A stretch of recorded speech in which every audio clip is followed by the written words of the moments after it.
Hypothesis testing of the population mean using the normal distribution. Example 3. So this is similar to example 2, but we're going to use the standardizing formula. So if you've seen the previous video, you'll be familiar with all of this. Nothing's changed here. But now we do the distribution of Z, the standard normal variable. And we're going to solve this problem using Z values. So we need to work out the critical value here and here in terms of Z.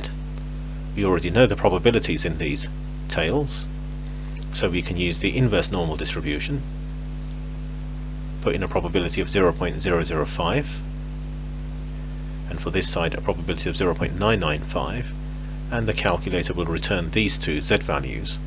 So these are the critical values. But the issue now is that our test value is in terms of the sample mean, and we've got Z values on the sketch, so we need to standardize this as well using the standardizing formula. So standardizing the 0.587 gives us a Z value of 3.30. So our test value is now Z equals 3.30, and on the sketch it goes into the rejection region here.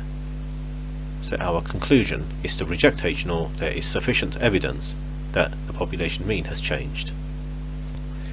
You should avoid using this method because the probabilities method is the easiest one, followed by the critical regions method. These methods, which use the standardizing formula, are useful when a key piece of information is missing, so you can't use your calculator's built-in statistical functions. So it could be that you're looking for an n value, for instance, and then you have to use the formula.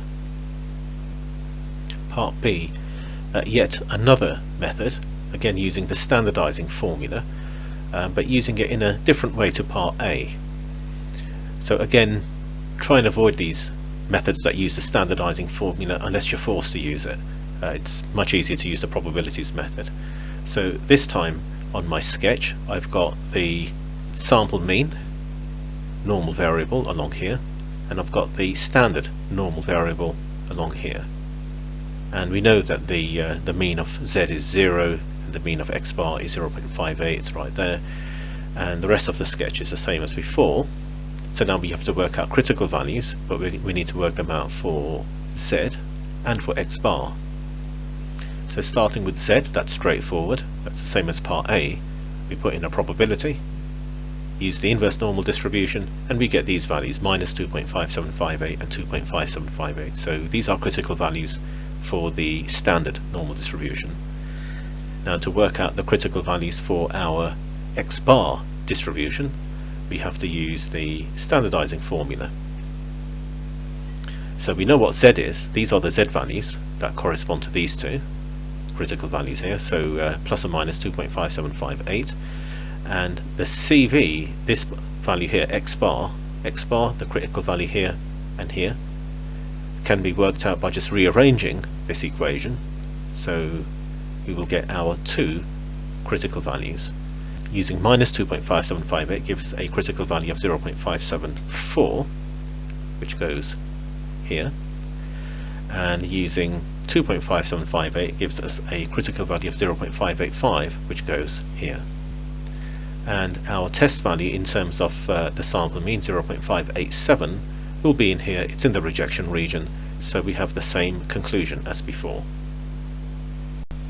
For practice, try these questions.